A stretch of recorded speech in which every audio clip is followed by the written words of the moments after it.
Hi class, welcome to Chapter 13. Chapter 13 discusses delivery, which is so important because good delivery can make the difference between a successful speech and an unsuccessful speech. Speech delivery is based on nonverbal communication, the speaker's use of voice and body to convey the message expressed by words. So yes, nonverbal communication isn't just your body language, but also the voice, the tone, the volume. Good delivery is an art. It conveys the speaker's message clearly, interestingly, and without distracting the audience. Most audiences prefer delivery that combines a certain degree of formality with the best attributes of good conversation: directness, vocal and facial expressiveness, and a lively sense of communication. So Chapter 13 goes over 4 methods of delivery: manuscript, memory, impromptu, and extemporaneous. I'm going to go over all 4 briefly, but please note that in this class you are doing extemporaneous speaking. So manuscript is written fully read to the audience. Some speeches are read verbatim from a manuscript. However, you will not be doing that in this class. Manuscript speeches are often used in situations that require absolute accuracy of wording or that impose strict time limits upon the speaker. When speaking from manuscript, speakers should rehearse the speech aloud to make sure it sounds natural, to work on establishing eye contact with listeners, and to concentrate on talking with the audience rather than reading to them. However, I cannot emphasize fully that manuscript should not be done in our class. Just like you should avoid manuscript, you should also avoid speaking from memory. So memory is delivered from memory with no notes. Some speeches are recited from memory. They are memorized. Nowadays, it is customary to deliver only the shortest speeches from memory.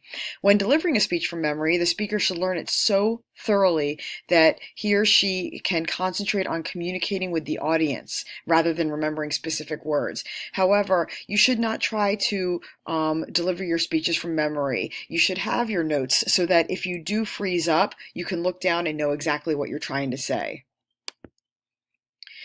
Impromptu speeches are with little or no immediate preparation. So when speakers find themselves faced with an impromptu speaking situation, they should follow 4 simple steps. And you should think about that because you will have impromptu speaking in CAS 100. First, they should state the point to which they are responding. Second, they should state the point they want to make. Third, they should use whatever support they have, examples, statistics, testimony, to prove their point. And fourth, they should summarize their point. In addition, an impromptu speaker should try to remain calm, to maintain strong eye contact, to speak at a clear, deliberate pace, and to use signposts to help the audience keep track of main ideas. Your speeches in CAS 100 will be delivered extemporaneously. They are carefully prepared and rehearsed and presented from brief notes.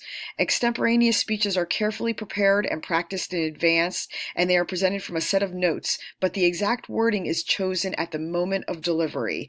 There are several advantages to extemporaneous delivery. It gives greater control over ideas and language than impromptu speaking, but it also allows for greater spontaneity and directness than memorized and manuscript delivery.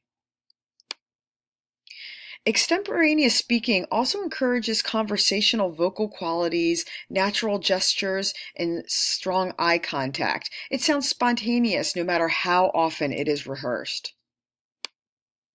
So now let's talk about the speaker's voice. Remember what I said, that the speaker's voice is a form of nonverbal communication. Effective speakers learn to control their voices to enhance the impact of their message. So first, let's talk about volume, the loudness or softness of your voice. The volume of a speaker's voice is basic to effective delivery. You're not using a microphone in CAS 100, so you need to make sure we can hear you. Remember that your own voice is always louder to you than the listener. If your audience looks puzzled or is leaning forward, you might have to speak louder. That, on the other hand, though, don't feel like you're yelling at the audience. So when you speak before a group, you usually speak louder than you do in general conversation. So to adjust your loudness, take cues from audience feedback. If you're not loud enough, you may see listeners leaning forward, straining to hear. On the other hand, if you're speaking too loudly, they might unconsciously lean back, pulling away from the noise. The pitch of the speaker's voice also has an impact on delivery. This is the highness or lowness of the speaker's voice. So when I'm saying I'm grading your inflection, that is essentially your pitch. People who are said to speak in a monotone means they do not vary their pitch enough, and use variances in pitch to show emotion and magnify important points. So pitch can really convey mood. It can reveal your level of enthusiasm, express your concern for the audience, and really show your overall commitment to the occasion. The rate of the speaker's voice will also affect the outcome of the speech. The rate is the speed at which you talk. Many beginning speakers do speak a little too fast, and you need to make sure you're slowing down. And this actually goes into the next slide that I'm going to be talking about as well. So if you speak too slowly, listeners can become bored. If you speak too fast, listeners can quickly lose track of your ideas. So the speaking rate, this is the pace at which you convey your speech. It's the most effective way to hold the speaker's attention. So serious material that you're talking about in class may call for a slower, more deliberate rate, while lighter topics may need a faster pace. So these variations may involve the duration of syllables, the use of pauses, and the overall speed of the presentation. And beginners who feel intimidated by a speaking situation often speed up their presentations and run words together. So this goes into the next slide, pausing. Pausing after a word or phrase may highlight its importance. Pausing also gives your listeners time to contemplate what you said. So pauses are the momentary break in vocal delivery. Effective pauses can contribute greatly to a speaker's impact. So you might want to write the word pause on your speaker's notes, and that will tell you to pause before a very important thing you are going to say. So pauses are very important. They enhance meaning by providing a type of punctuation. They can emphasize a point. They draw attention to a thought, and they allow us to contemplate a point, contemplate what you just said. So remember that speakers and listeners both need pauses. And also, another important thing about pauses is a pause can be used strategically within a speech to enhance meaning, and also be, instead of using vocalized pauses, when speakers say filler words, like, etc. So avoid meaningless vocal fillers and instead use pauses. So this all goes into one form of what's called vocal variety. Vocal variety is one of the most important elements in effective delivery. Vocal variety refers to modulations in the rate, pitch, volume, and timing of the speaker's voice. Speakers who possess strong vocal variety come across as lively, dynamic, and communicative. So vocal variety involves the use of volume, the changing in your pitch, your speaking rate, the use of pauses. All of this is important in achieving a successful delivery.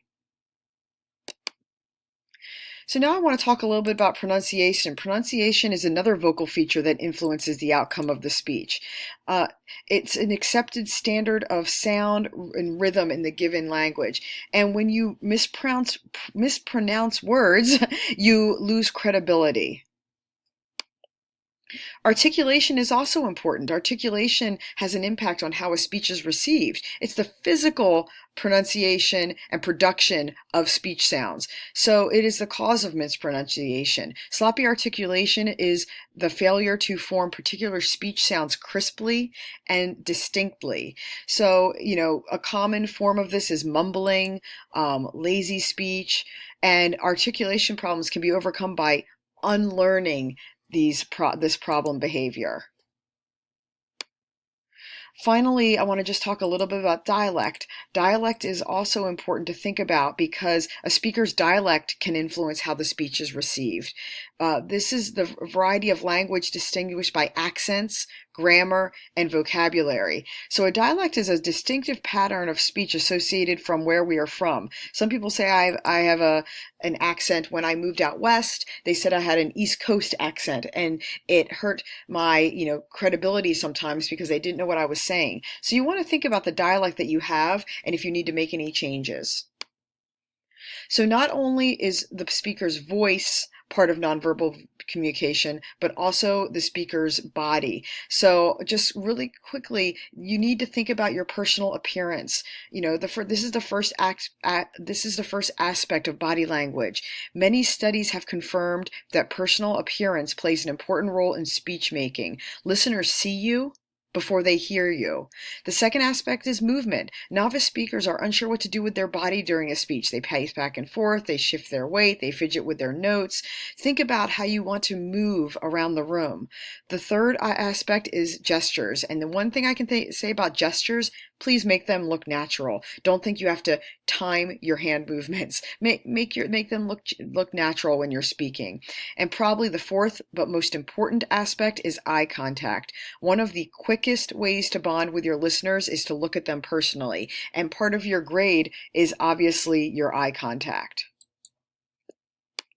So how can you work on your delivery? Well, practice in front of a mirror, practice in front of friends, go through your preparation outline out loud. Do this at home before you or in the dorms before you come to class. Second, the speaker should prepare the speaking outline. Remember, this is extemporaneous speaking. You are not writing it word for word. Then practice your speech aloud, polish and refine the delivery, and give what I like to call a dress rehearsal. Do it, but time your speech so that you make sure you're not going over the time limit. I had said that people can't stop you while you're speaking, but if there's time, you might have to prepare some Q&A. So answering audience questions is often an important part of public speaking, and I will allow students to, write down questions and ask them at the end of class if there's time. So thorough preparation is essential for a successful Q&A session. So the first step is to formulate answers to possible questions. What do you think the students are going to ask? And then practice the delivery of delivering the answers confidently. Other things to think about, manage the question and answer session with a positive attitude. Listen carefully to questions. That's vital to successful Q&A. And the answers should be directed to the entire audience, not just the questioner. And it looks like you're putting them on the spot. And questions should be answered honestly and straightforward. It's okay also to say, I don't know. I'd rather have you say, you know what, I don't know the answer to that than to make something up. And please stay on track.